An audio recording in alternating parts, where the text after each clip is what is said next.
بسم الله الرحمن الرحيم.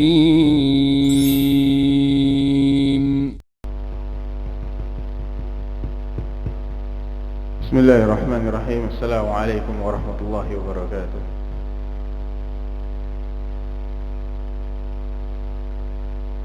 الحمد لله الذي بنعمته تتم الصالحات. أشهد أن لا إله إلا الله وحده لا شريك له رب الأرض والسماوات، وأشهد أن محمدا عبده ورسوله خير البريات، صلى الله عليه وعلى صحبه والآل والزوجات. أما بعد، فإن أصدق الحديث كتاب الله، وأحسن الهدي هدي محمد صلى الله عليه وسلم، وشر الأمور محدثاتها، فإن كل محدثة بدعة، وكل بدعة ضلالة، وكل ضلالة في النار. أما بعد، جماعة hadirinul hadirat yang berbahagia pada malam hari ini, pertama anak ucapkan jazakumullahu khairan kepada panitia, mobil khusus dari pengurus Yaumil PT Badak LNG yang memfasilitasi kajian kita pada malam hari ini, dan juga ikhwah dari panitia Yayasan Ihya'us Sunnah dan segenap pihak yang terlibat, dan juga kepada hadirin semua. Alhamdulillah, Allah masih saja memberikan kepada kita nikmat yang sangat besar, yaitu nikmatul Islam, nikmat menjadi seorang muslim. Yang kalau kita ingin tahu jamaah betapa besarnya, betapa berharganya nikmat menjadi seorang muslim ini, kita bisa renungi firman Allah di surah Al-Maidah ayat 36 dan 37. Allah berfirman di surah Al-Maidah ayat ke-36 menceritakan angan-angan dari orang-orang yang tidak mendapatkan nikmatul Islam. A'udzu billahi minasyaitonir rajim. Innal ladzina kafaru law anna lahum ma fil ardi jami'an wa mithluhu ma'ah liyaftadu bihi min 'adzabi yaumil qiyamati ma tuqabbala minhum wa lahum 'adzabun alim. Sesungguhnya orang-orang yang kafir itu, tentunya yang tidak mendapatkan nikmat Islam adalah orang kafir. Ini kata Allah, bagaimana angan-angan mereka? Innal ladzina kafaru, law, seandainya, anna lahum, mereka diberi kekayaan seberapa? Ma fil ardi jami'an, setara kekayaannya dengan semua yang ada di muka bumi. Ada hari ini orang yang kekayaannya seperti itu? Hah? Manusia terkaya di muka bumi itu kekayaannya nggak seberapa dibandingkan dengan kekayaan yang ada di Pulau Kalimantan. Ya. Seandainya semua kekayaan yang ada di Pulau Kalimantan ini dimiliki oleh satu orang, seandainya, maka dia sudah pasti akan mengalahkan orang-orang terkaya yang pernah ada. Ya, kecuali Nabiullah Sulaiman mungkin yang belum pernah, Allah tidak pernah memberikan kekuasaan dan kekayaan kepada siapapun melebihi beliau.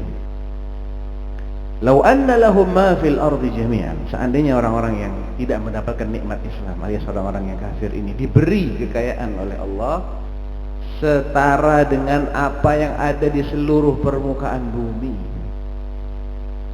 wa mithlahu ma'ah, dikali dua. Luar biasa ya. Terus 2 kali bumi dan isinya ini mereka gunakan untuk menebus azab yang menjadi konsekuensi kekafiran mereka. Liyaftadu bihi min azabi yaumil qiyamah. Dengan kekayaan itu, seandainya mereka mau menebus azab yang menjadi konsekuensi mereka karena tidak beriman, tidak menjadi muslim tadi, ma tuqabbala minhum, tidak akan diterima tebusan itu dari mereka. Walahum 'adzabun alim, dan tetap mereka akan merasakan azab yang menyakitkan. Jadi Islam ini murah atau mahal jamaah sekalian? Kok diem? Islam ini murah atau mahal jamaah? Tidak ternilai. Nikmatnya tidak ternilai ini. Seandainya kita tahu. Masalahnya seberapa kuat keimanan kita terhadap ayat ini. Itu yang akan jadi persoalan. Kalau kita kuat sekali imannya kepada ayat ini, wallahil azim tidak akan kita tinggalkan nikmat ini, apapun resikonya. Betul? Betul gak? Mau diancam seperti apapun, orang yang tahu mahalnya nikmatul Islam, dia tidak akan tinggalkan itu. Ayat yang ke-37, yuriduna an yakhruju minan nar. Orang-orang yang sudah dimasukkan oleh Allah ke dalam neraka untuk selama-lamanya itu, orang-orang kafir tadi, setiap saat mereka itu mengharapkan untuk dikeluarkan dari neraka. Yuridun ay yakhruju minan nar wa ma hum bikharijin minha. Tapi sampai kapanpun mereka tidak akan pernah keluar darinya. Saking sengsaranya ahlun nar ini, mereka itu minta supaya Allah mematikan mereka saja, menghabisi mereka. Teriak-teriak mereka itu, wa nadaw ya malik liyaqdi alaina rabbuk qala innakum makithun. Mereka manggil-manggil namanya malaikat Malik, penjaga neraka. Wahai Malik, biarlah Allah menghabisi kita saja. Gak kuat kita kayak gini terus. Kita ingin istirahat dari azab. Apa jawabannya? Innakum makithun. Enggak, kalian akan tetap di sini terus, enggak akan dimatikan oleh Allah. Gosong kulitnya, langsung diganti baru. Kullama nadijat juluduhum baddalnahum juludan ghairaha liyadzuqul adzab. Fungsinya bukan biar kelihatan ganteng terus, cantik terus, diganti kulitnya yang gosong, bukan. Biar kesakitan terus. Tiap kali kulit mereka itu matang, karena kalau kulit sudah rusak, sel-sel sarafnya nggak berfungsi lagi, nggak ngerasakan sakit lagi dia. Diganti lagi sama Allah kulit yang baru, biar mereka terus merasakan azab. Nah itu akibat dari tercabutnya nikmatul Islam jamaah sekalian. Nabi SAW menceritakan bahwa makin kesini, di akhir-akhir zaman, orang itu akan makin mudah meninggalkan Islam. Ya. Makanya Nabi mengatakan dalam hadis yang diriwayatkan oleh Abu Hurairah di Sahih Muslim, "Badiru bil a'mali fitana." Ya. Datangnya berbagai macam fitnah yang besar itu nanti, hendaklah kalian dahului dengan amal-amal soleh. Ya, sebelum datangnya fitnah yang besar, berbagai macam fitnah yang besar. Sebesar apa kira-kira fitnahnya wahai Rasulullah? Beliau jelaskan, yusbihur rajulu mu'minan wa yumsi kafiran, wa yumsi mu'minan wa yusbihu kafiran. Saking besarnya fitnah itu, orang yang paginya masih mukmin, sorenya keluar dari Islam. Yang sorenya masih mukmin, besok paginya keluar dari Islam. Yabi'u dinahu bi'aradin minad dunya. Dia gadaikan dinnya ini dengan dunia yang tidak ada harganya. Karena seberapapun harganya, nggak mungkin kan ada orang yang mau ngasih kita dunia seisinya. Ada yang punya dunia seisinya untuk dikasih ke kita? Nggak ada. Mau sekaya-kayanya dia bisa ngasih berapa? Nggak ada artinya dengan dunia seisinya. Dikali 2 pun, apalagi dikali 2. Padahal kalau dia itu dikasih 2 kali dunia seisinya, itu tidak akan bisa buat nebus azab di akhirat kalau dia tinggalkan Islam ini. Terus bagaimana solusinya supaya kita tidak kehilangan nikmat yang sangat besar ini, yang masuk ke dalamnya itu cukup mudah memang. Orang untuk masuk Islam itu kan nggak susah tuh. Cukup dengan mengucapkan 2 kalimat syahadah. Ya, dengan ucapan lisan seseorang bisa dianggap sah masuk ke dalam Islam. Masuknya mudah. Tapi bertahan sebagai muslim itu tidak mudah. Saya ulang ya, masuk Islam itu mudah. Cukup dengan 2 kalimat syahadat. Tapi untuk bertahan sebagai muslim, benar-benar muslim di mata Allah ya, bukan cuma dalam kartu identitas, tapi di mata Allah benar-benar dia muslim, sampai mati dia juga benar-benar dianggap muslim oleh Allah. Itu yang tidak mudah, itu yang penuh dengan rintangan, ujian. Karena memang sunnatullahnya begitu, jamaah sekalian. Sudah jadi sunnatullah, hukum ketetapannya Allah seperti itu. Tidak ada yang mudah. Tidak ada sesuatu yang berharga, yang bernilai didapat dengan mudah, nggak ada. Dunia aja bisa nggak kayak gitu? Bisa nggak orang mendapatkan nikmat-nikmat dunia pada umumnya ya, kita nggak bicara kasus tertentu, tidak. Pada umumnya orang untuk mencapai kesuksesan dunia itu dengan susah payah atau dengan santai? Susah payah.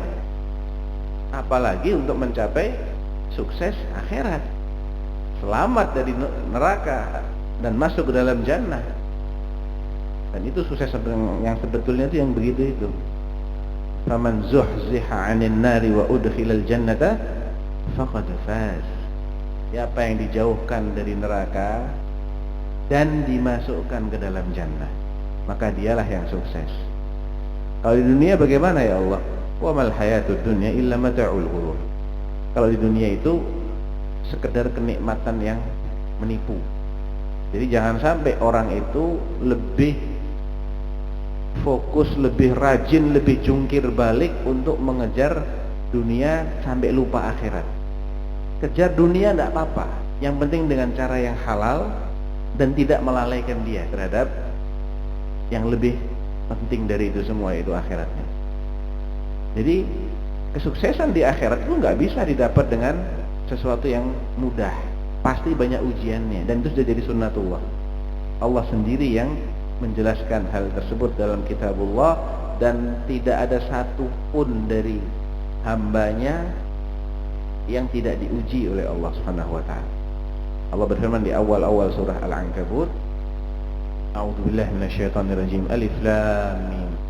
Ahasiban nasu an yutraku an yaqulu amanna wa hum la yuftanun. Wa laqad fatanna alladhina min qablihim falaya'lamanna Allahu alladhina sadaqu wa la ya'lamanna al-kadhibin. Alif Lam Mim. Apakah orang-orang itu mengira kalau mereka sudah menyatakan amanna, kami telah beriman ya Allah, mereka akan dibiarkan saja? Ayyutraku ayyaqulu amanna wa hum la yuftanun, padahal mereka belum diuji. Mengatakan aku beriman kepada Allah mudah, tapi membuktikan kita ini benar-benar beriman kepada Allah, itu yang jadi penentu. Bisa nggak kita buktikan?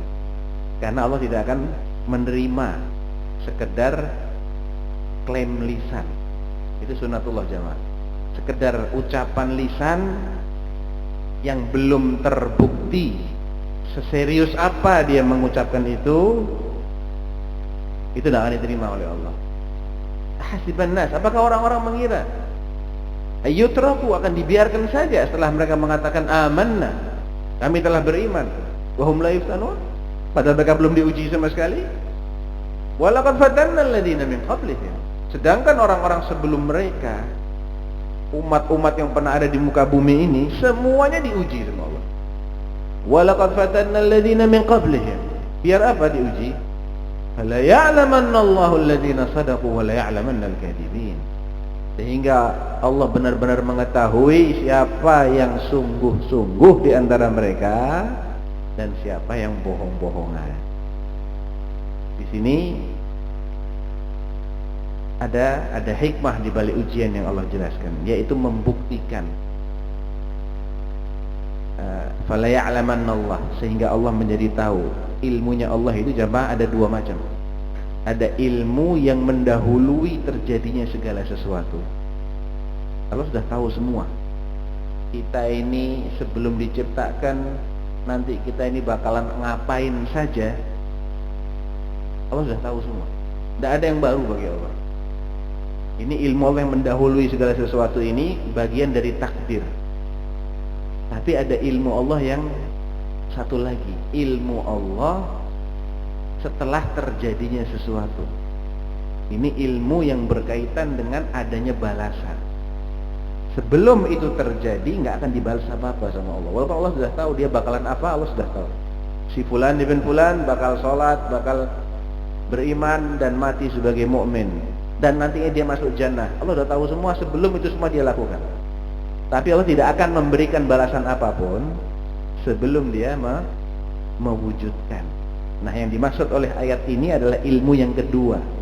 Fala ya'lamannallahu alladhina shadaqu, sehingga Allah benar-benar tahu siapa yang jujur, yang sungguh-sungguh ketika mengatakan amanna, kami telah beriman, wala ya'lamannal kadhibin, dan Allah juga benar-benar tahu siapa yang cuma bohong, ngakunya beriman tapi nggak pernah bisa membuktikan imannya.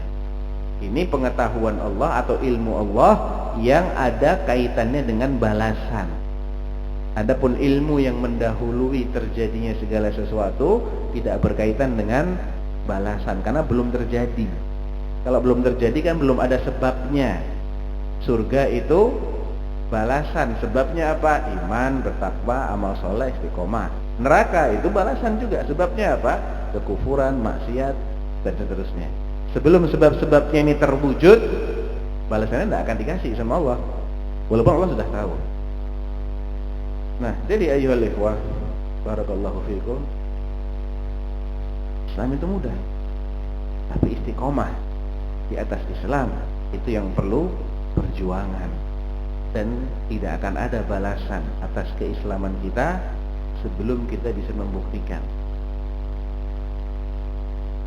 Nabi Shallallahu Alaihi Wasallam sempurna nggak imannya jemaah? Coba dijawab. Sempurna nggak imannya Rasulullah SAW? Sempurna. Abu Bakar As-Siddiq, Umar bin Al-Khattab, Utsman, Ali, para sahabat Rasulullah SAW, mereka adalah orang-orang imannya itu top. Pertanyaannya, ada yang langsung masuk surga atau diuji dulu sama Allah? Semuanya diuji sama Allah. Berat apa ringan ujiannya? Sesuai dengan kualitas imannya. Yang paling berat ujiannya adalah yang paling kuat iman. Faktanya kan begitu. Rasulullah SAW, kira-kira apa susahnya sih bagi Allah Subhanahu Wa Taala untuk memenangkan Rasulullah tanpa beliau harus diintimidasi 13 tahun di Makkah, dibully, lagi sholat di depan Ka'bah, apa yang dilakukan oleh orang musyrik?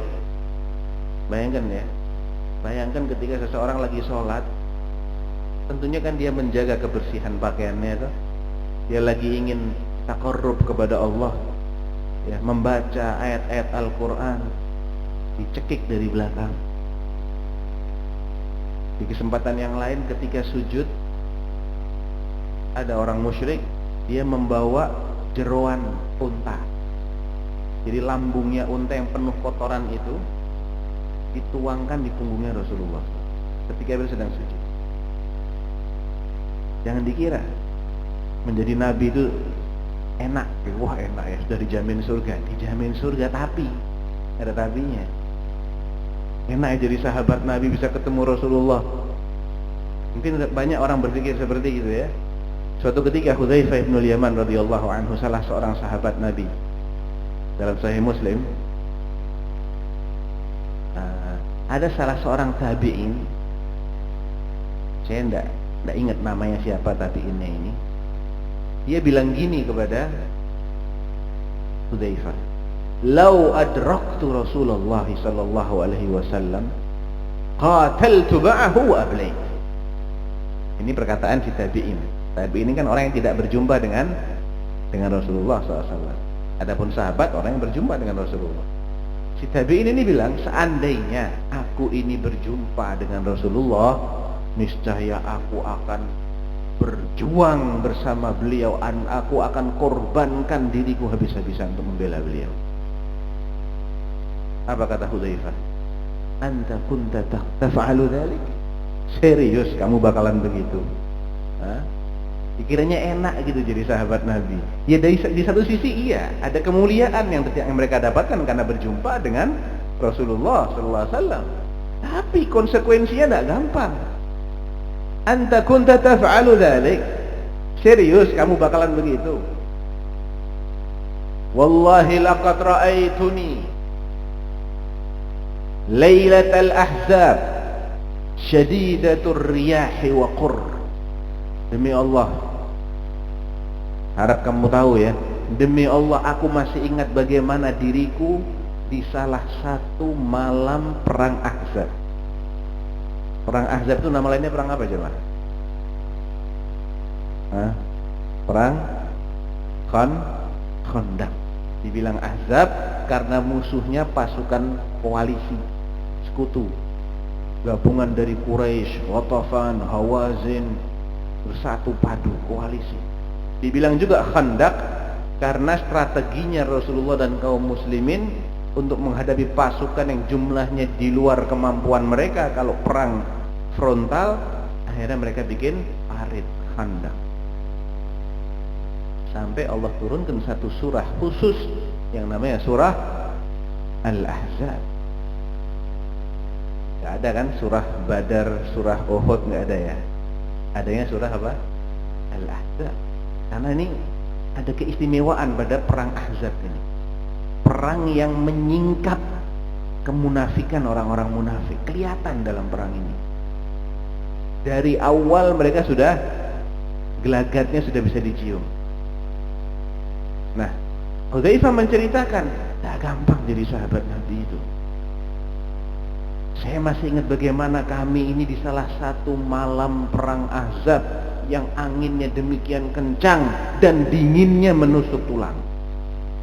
Yang pernah mengalami musim dingin di Madinah, terutama ketika berada di tempat terbuka. Kalau di sekitaran Masjid Nabawi nggak terlalu, karena banyak bangunan-bangunan. Tapi kalau lagi di tempat terbuka, itu dinginnya nusuk-nusuk tulang.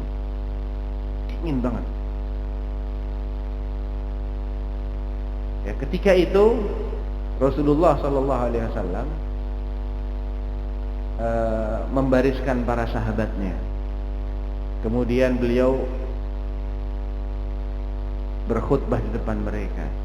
Ala rajulun ya'tini bi khabaril qaumi ja'alahu Allahu ma'i yaumal qiyamah. Wa fi riwayah huwa rafiqi fil jannah. Adakah seseorang yang mau menyusup ke tengah-tengah musuh untuk mencari informasi apa rencana mereka selanjutnya? Sampaikan kepadaku, maka Allah akan menjadikannya bersamaku pada hari kiamat. Kira-kira kalau di hari kiamat dia bersama Rasulullah, aman enggak? Aman. Di riwayat yang lain, huwa rafiqi fil jannah. Dia akan menjadi pendampingku di jannah. Luar biasa ya iming-imingnya. Apa kata Hudzaifah? Falam yakum minna ahad. Ternyata enggak ada satupun dari kami yang bangkit. Diulang lagi sama Rasulullah yang kedua kali. Ala rajulun ya'tini bi khabaril qaumi ja'alahu Allahu ma'i yaumal qiyamah. Falam yakum minna ahad. Sama enggak ada yang bangkit. Karena ini masih tawaran, sukarela. Belum diwajibkan oleh Rasulullah sallallahu alaihi wasallam. Dan mereka tahu kok resikonya kalau menyusup ke tengah-tengah musuh. Ya, resikonya pulang tinggal nama. Masih enak kalau pulang tinggal nama. Kalau ditawan, enggak langsung dibunuh gimana?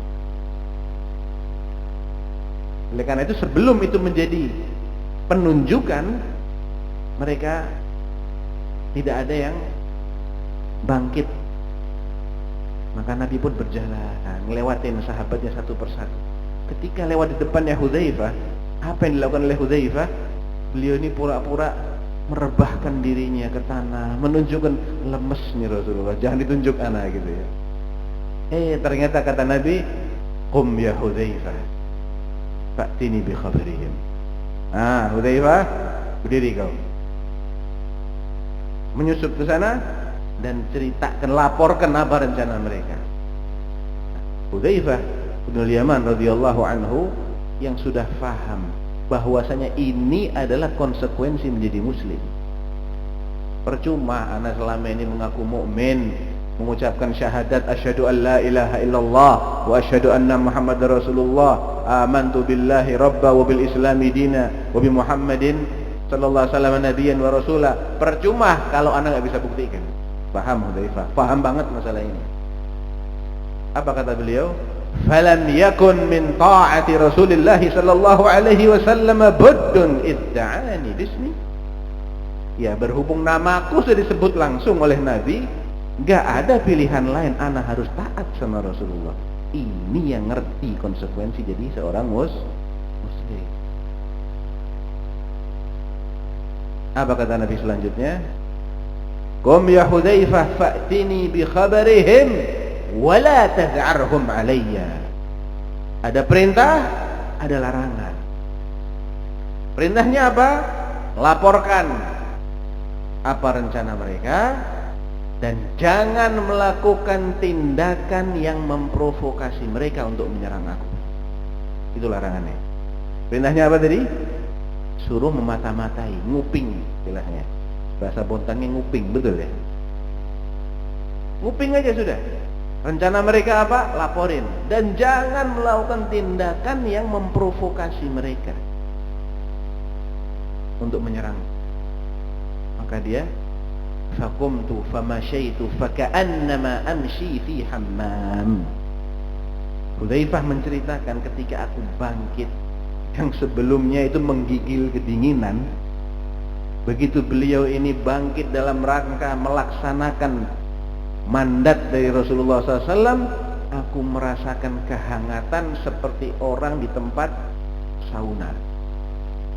Padahal malamnya sangat dingin ketika itu. Katanya An-Nawawi rahimahullah ketika mensyarah hadis ini, beliau mengatakan ini adalah berkahnya orang yang ngikutin sunnah Rasulullah. Keberkahan orang yang mengikuti sunnah Rasulullah SAW, dia akan merasakan kenikmatan yang tidak dirasakan oleh orang lain. Masuklah Hudzaifah, menyusup ke tengah-tengah musuh. Singkat cerita beliau mengatakan, fara'aitu Aba Sufyan yasli dhahrahu bin nar.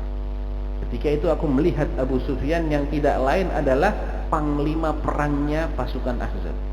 Enggak tanggung-tanggung ini. Yang dibidik, yang dilihat oleh Hudzaifah ketika itu adalah panglima perang tertingginya musuh. Dan ketika itu posisinya dia sedang menghangatkan punggungnya di dekat api unggun. Enak banget kan? Musuhnya nggak melihat dia, Hudzaifah melihat musuhnya jelas banget. Langsung dia spontanitas, fa akhadtu sahman min kinanati fa wada'tuhu ala kabidil qaus. Langsung ku cabut sebatang anak panah dan aku bidikkan ke Abu Sufyan. Sebelum tak lepas itu panah, aku teringat larangan Rasulullah. La tad'arhum alayya. Jangan kau provokasi mereka. Tak jadi kita begitu. Wallahi law ramaituhu la asabtuh. Demi Allah seandainya aku panah Abu Sufyan ketika itu, kena mati dia langsung. Tapi Islam itu adalah sami'na wa ata'na. Ketika perintah sudah jelas, larangan sudah jelas, konsekuensi menjadi seorang muslim adalah sami'na wa ata'na. Enggak dikritisi. Kenapa sih? Kan ini bagus ini. Kesempatan emas ini. Ini bukan prajurit biasa, bukan kopral, jenderal ini. Panglima. Oh enggak, Nabi bilang jangan. Enggak jadi. Sudah dapat berita mereka akan pulang, disampaikan ke Rasulullah SAW. Jadi intinya ayyuhal ikhwah, Allah pasti akan menguji keislaman kita dengan berbagai macam ujian. Sehingga yang menjadi tugas utama kita adalah istiqamah di atas Islam. Pertahankan Islam ini. Ya. Karena tanpa kita istiqamah nanti gak akan bermanfaat. Di surah yang sama Allah menceritakan bagaimana sikapnya orang-orang munafik di perang Ahzab. Kelihatan semua kemunafikan mereka itu. Ya. Cuman 11 menit lagi ini kayak. Berarti nanti kita break ya. 19.20 ya tadi ya. Kita break. Bagi yang mau sholat qobliyah silahkan nanti qobliyah. Habis isya kita lanjut dikit boleh ya. Lanjut sedikit, setelah itu tanya jawab ya.